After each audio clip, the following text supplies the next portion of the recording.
Assalamualaikum warahmatullahi wabarakatuh. Al-Fatihah.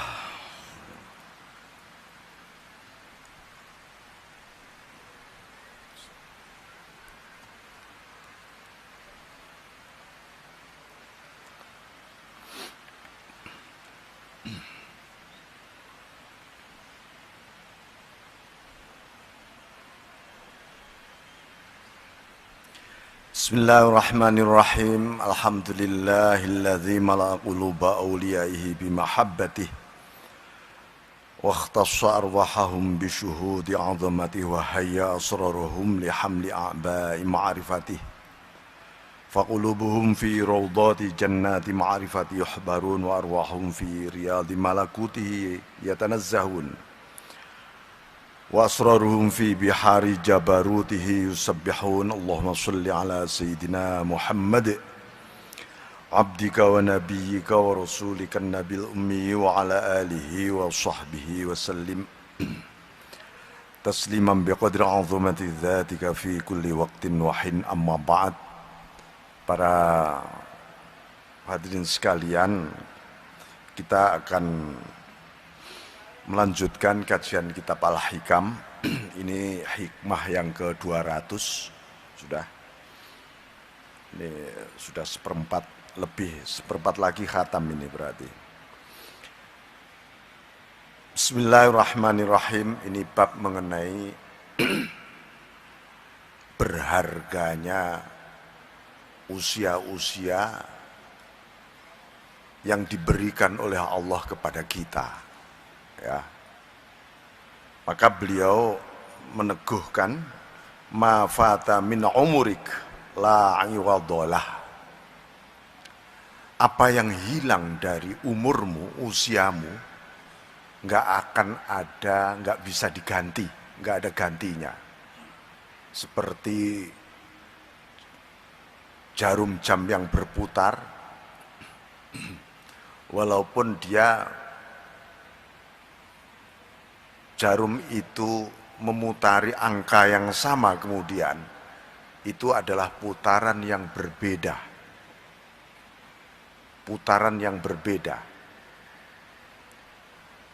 Pagi tadi dengan besok pagi, walaupun kita melihat matahari dari timur, adalah pagi yang berbeda. Sholat maghrib tadi dengan sholat maghrib besok dan sholat maghrib kemarin, itu adalah sesungguhnya waktu yang berbeda. Waktu berhubungan dengan usia umur kita yang hilang, yang berlalu tak akan pernah kembali.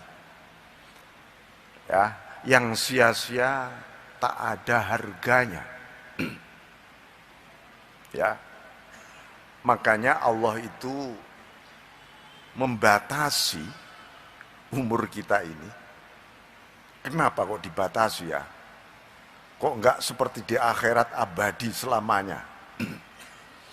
Ini saking berharganya umur.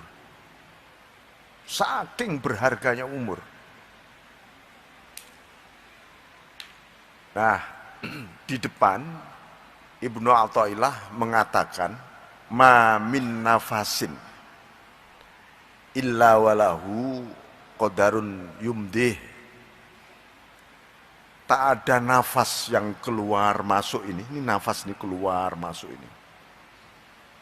Maka di setiap nafas yang keluar masuk ini tak lepas dari takdirnya Allah.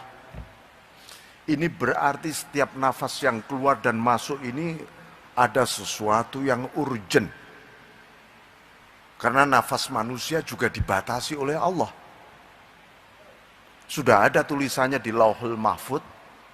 Ya, si A, si B, si C mulai lahir sampai wafat bernafas sekian ratus juta kali misalnya. Jantungnya berdetak sekian miliar kali. Dulu kan pernah saya sampaikan, kita menghitung ya detak jantung. Sehari semalam jantung kita itu berdetak kalau normal 133.000 kali. usia kita berapa sekarang? Itu. Kira-kira rata-rata usia manusia berapa? Jantungnya akan berdetak berapa miliar kali? Lah itu. Setiap detak jantung adalah bagian perjalanan umur usia kita. Maka setiap detak jantung, setiap nafas yang keluar dan masuk haruslah bermakna.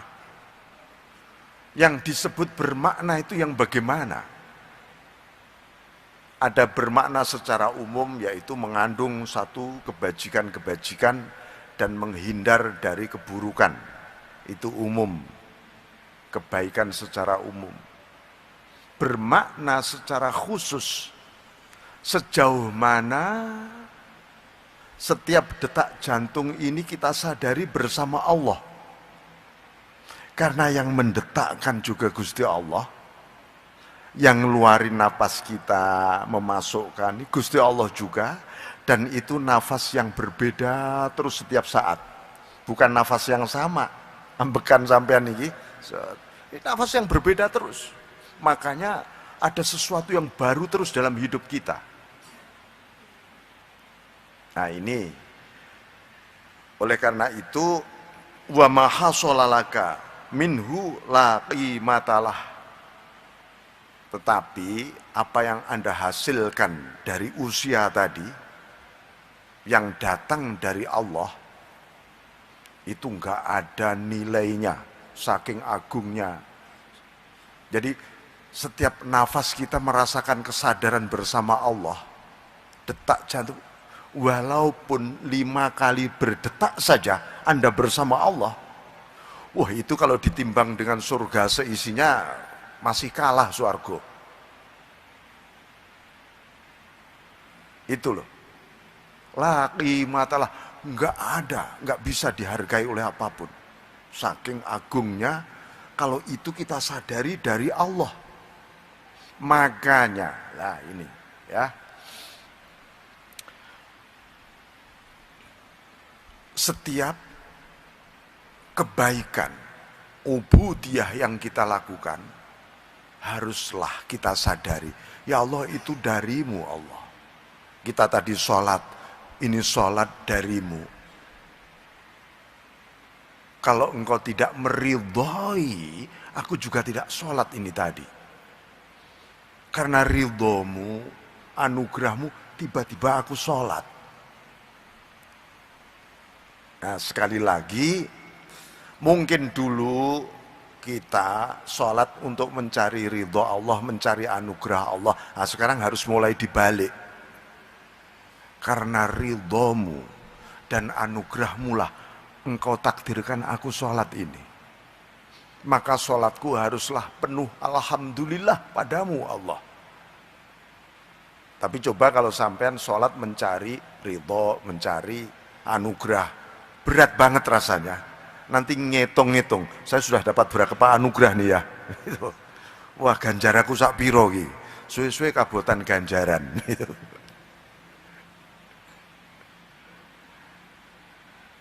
Ini ya. Bismillahirrahmanirrahim. Maka itulah setidak-tidaknya minimal setiap detak jantung dan nafas kita yang keluar masuk itu disertai zikrullah, mengingat Allah.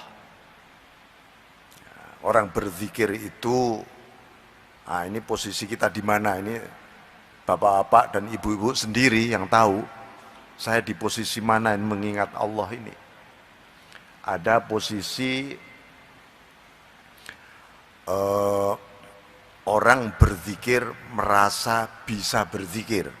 Ini namanya zikrul khalqi lil khalqi. Aku berzikir dan ini zikirku untuk kepentinganku. Lalu yang diingat adalah kepentingannya ketika berzikir. Ya, baca zikir sing diingat kepentingannya.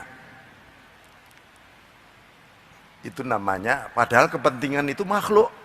Itu namanya zikrul khalqi lil khalqi.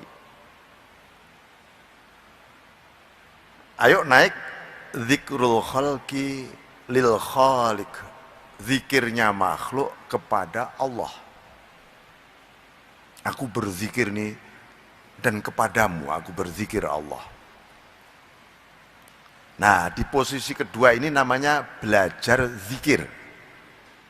Kenapa disebut belajar zikir? Ya, belajar istiqomah, belajar mujahadah, belajar rutin, disiplin zikir, merasa bisa zikir tapi dia masih. Sekarang nomor 3, nah ini penting. Zikrul khaliq lil khalqi. Bahwa kita sholat, maca Quran, berzikir, itu sesungguhnya karena Allah sedang mengingat kita.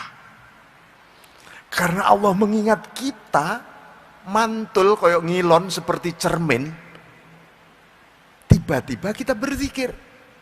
Jadi zikir itu akibat zikirnya Allah kepada kita. Ayo, kita setiap zikir begitu.